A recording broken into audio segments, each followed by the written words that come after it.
भगवान को पाना है तो उनके भक्त हो जाओ। भक्त भी कोई कच्चे नहीं, सच्चे हो जाओ। अच्छा, कई लोग भक्त होते हैं 4 दिन के। भगवान की कथा हुई सो बड़ो सो तिलक माला आला पहन ले, जय जय राधे राधे राधे राधे राधे राधे राधे राधे। और जहां कथा पूरी सो माला बिस्तर के ऊपर और टीका को पतो ही नहीं है।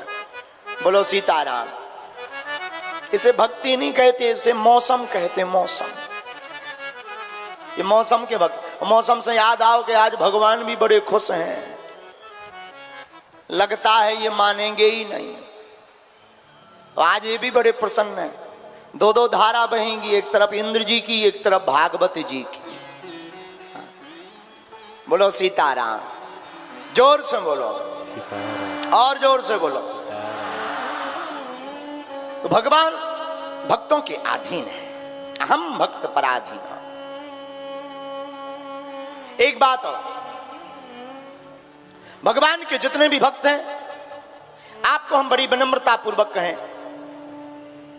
समर्पण जब तक भगवान के प्रति आपका नहीं होगा तब तक भगवान भी दिल खोलकर मिलने वाले नहीं है।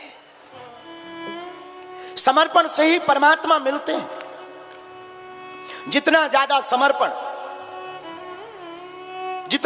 समर्पण उतनी ही कृपा। और पूर्ण शरणागत भाव से अगर आप ठाकुर जी को भजोगे, ध्याओगे, पूजन करोगे, चिंतन करोगे, उनमें डूबोगे, तो भगवान भी आपके बिना रह नहीं पाएंगे। जब भक्त भगवान के बिना नहीं रह पाता तो भगवान भी भक्त के बिना नहीं रह पाते हैं। आपने देखा होगा जंगल में गई हुई गाय माता जब जंगल जाती हैं और शाम के समय जब वापस लौट कर आती हैं तो जो गाय का बछड़ा होता है वो अपनी माँ को देख करके समस्त बंधनों को तोड़कर भागने लगता है और गाय माँ को जाकर के गाय माँ को लिपट जाता है और गाय माता भी चाटने लगती। उसी प्रकार भक्त भी अपने भाव से जब भगवान को पुकारने लगता है तो भगवान भी अपने भक्त के लिए दौड़े चले आते हैं। बोलो सीताराम। जोर से बोलो, और जोर से बोलो। तो भगवान का आना कठिन नहीं है, हमारा भगवान का होना कठिन है तो हैं ही हम। लेकिन ये निर्णय करना है कि आप हो भी कि नहीं। ये कोई निर्णय की बात भी नहीं, आप हो। बस एक पर्दा जो माया का पड़ा है, इस माया के पर्दे को हटा दो, तेरा मेरा बंधन मिटा दो। जहां हो सिर्फ आप ही हो, इस बात को अपने हृदय में रख लो। यही भगवान से मिलना है। जब तक ये हमारा, ये तुम्हारा, ये तेरा, ये मेरा, ये लगा रहेगा, घाटा खाओगे। लेकिन जिस दिन तुमने ये निर्णय कर लिया जो भी है सब आपका है, फिर क्या? फिर आपकी जिम्मेवारी नहीं है, फिर आपके परमात्मा की जिम्मेवारी है, आपके ठाकुर जी की जिम्मेवारी है हर बात की। बोलो सीताराम। जोर से बोलो सीताराम, सीताराम, और जोर से बोलो। तो एक संत कहते थे, भाग जाना सरल है लेकिन जाग जाना बड़ा कठिन है। भागना तो बहुत सरल है, उपद्रव हो, विवाद हो, भाग जाओ भाई। पहले लड़ाई करो, जब पिटवे की टाइम आए सो भाग जाओ। लेकिन वहां सामना करना बड़ा कठिन है। तो एक संत बोले, सुनो, संसार सागर में भाग जाना सरल है लेकिन जाग जाना कठिन है, और जो जाग जाता है वो प्रभु को पा जाता है। अब परम श्रद्धेय आचार्य जी आए हैं तो हमें एक कथा याद आ गई। आप जब पहुंच रहे थे तब हम वो बात स्मरण कर रहे थे। बड़ी एक सत्य घटना है हमारे बुंदेलखंड की। महाराज जी, बुंदेलखंड में एक आश्रम है,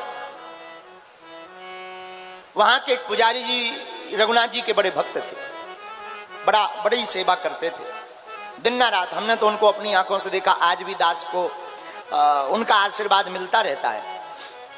जंगलों में, झांसी के पास जंगलों में उनका स्थान।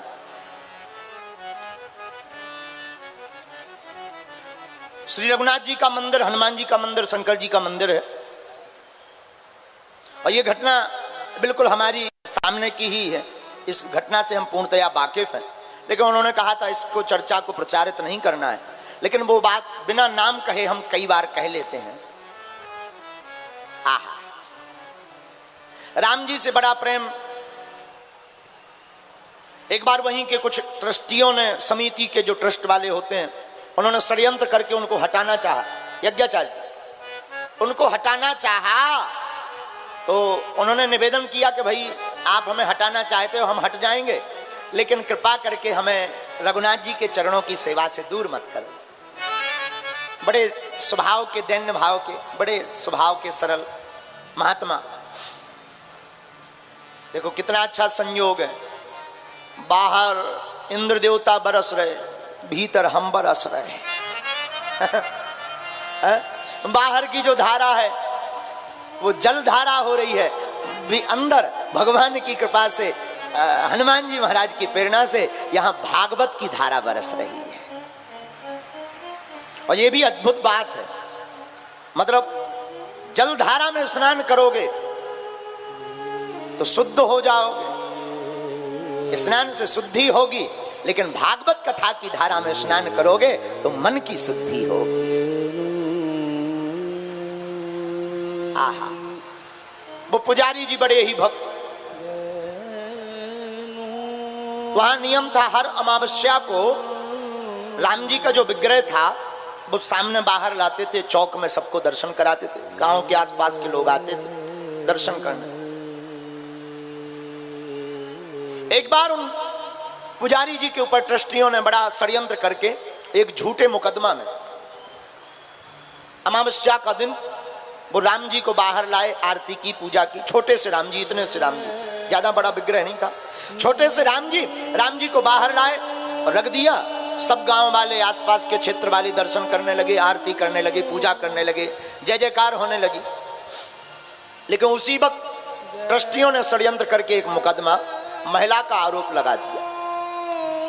पुलिस आई, पुजारी जी को पकड़कर ले गई। वो हाथ जोड़कर रोते ही रहे।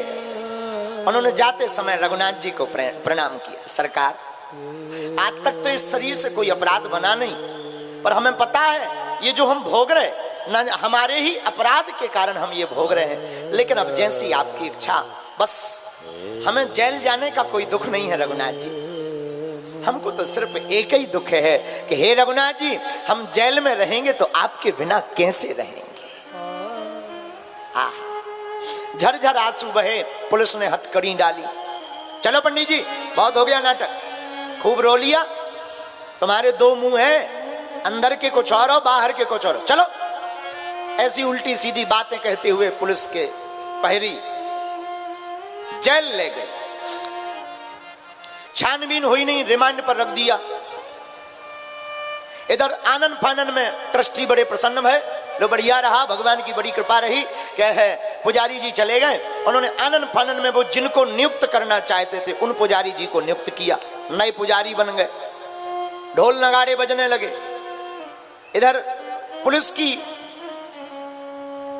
कड़ी सुरक्षा के मध्य महंत बाबा जी थाने में बैठे, आंखों से झरझर करके आंसू बहाने लगे। उन्होंने हमें यह घटना आकर के पूरी बताई। बोले महाराज जी, हम जब थाने में बैठे, चूंकि अभी जांच हुई नहीं थी तो जेल भेज नहीं सकते थे, हम थाने में रात भर बैठे बैठे रोते रहे और एक ही गीत गुनगुनाते रहे। तुम बिन कौन हमारा, हे ठाकुर, हे रघुनाथ जी, आपके बिना हमारा कौन है संसार में, कोई नहीं है आपके बिना। पूरी रात ऐसे ही रोते रहे, आंसू बहाते रहे। दूसरे दिन अमावस्या पूरी हो गई तो नियम था जो राम जी बाहर रखे रहते थे उनको भीतर बैठाना पड़ता था मंदिर में।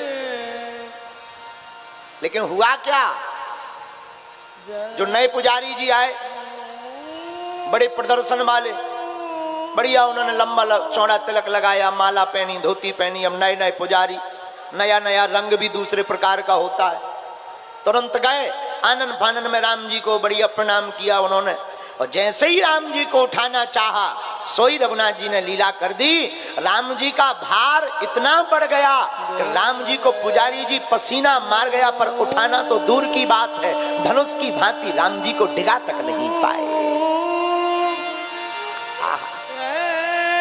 पूरी समिति लग गई महाराज, कमेटी समिति, और ब्राह्मण बुलाए गए, मंत्रोच्चारण शुरू हुआ, अनुष्ठान शुरू हुआ। कुछ बिगड़ गई, कुछ बिगड़ गई, कुछ बिगड़ गई। अब समिति वाले बोले कुछ क्या बिगड़ी, जो पुजारी जी थे वो पापी थे, उनके चक्कर में ये हो गया। जो महंत बाबा पकड़े गए, ऐसा आरोप लगाने लगे। 2 दिन राम जी नहीं उठे। अब तो पूरे क्षेत्र में कौतूहल का विषय हो गया। 8-8, 10-10 लोग लगे, राम जी नहीं उठे। हमारे पूज्य दादा गुरुजी उस वक्त शरीर में थे, आज भी वो कृपा करते हैं। तो दादा गुरुजी के पास में ये घटना आई। दादा गुरुजी ने जो उनके पास चूरन चटनी है, उस भाव से देख करके गांव के लोगों को कहा, सुनो, रघुनाथ जी तभी वह जगह छोड़ेंगे जो महंत बाबा के ऊपर मुकदमा लगा है, उसका जब तक निराकरण नहीं हो जाएगा तब तक रघुनाथ जी वहां से डिगने वाले नहीं है। आहा, गांव के लोगों ने सुना तो अब गांव के लोगों को भी दाल में काला नजर आने लगा। गांव के लोगों ने पंचायत बैठाई, और ऐसी भगवान की कृपा हुई कि उस महिला ने हाथ जोड़कर सब गांव की पंचायत में सच सच बता दिया कि महंत पुजारी जी पूर्णतया निर्दोष हैं, हमको तो पैसा देकर के झूठ बुलवाया गया है। फिर क्या, तुरंत कमेटी को धुतकारा गया। गांव के लोग पुलिस के पास गए, उस महिला को लेकर गए। प्रशासन ने अपनी कार्रवाई करके 6 बजे के लगभग शाम के समय पुजारी महंत बाबा को छोड़ा। और जैसे ही छोड़ा तो वो महाराज जी तौलिया भर पहने थे, वापस आए और उन्हें बताया गया कि रघुनाथ जी उठ नहीं रहे। तो आंखों में आंसू भर गए और भागे भागे दौड़े दौड़े गए और जाकर के दंडवत प्रणाम किया और बोले, यहाँ कहाँ बैठे हो, चलो भीतर। एक हाथ से रघुनाथ जी को उठाया और अपने हृदय से लगाकर मंदिर में जाकर बैठा दिया। आज भी वो शरीर में हैं पुजारी जी, हमको मिलते, उन्होंने हमें ये घटना बताई। वो हमारे दादा गुरुजी के कारण हम पर बड़ी कृपा बनाए रखते, लेकिन वो रोते रोते आज भी कहने लगते, पंडित जी, हमको पंडित जी कहते, पंडित जी भगवान की बड़ी कृपा है, हमारे जैसे नालायक पर आरोप लग गया, उसको दूर करने के लिए राम जी उठे नहीं। आप तो उन पर भरोसा रखो, राम जी आपके लिए क्या क्या नहीं करेंगे।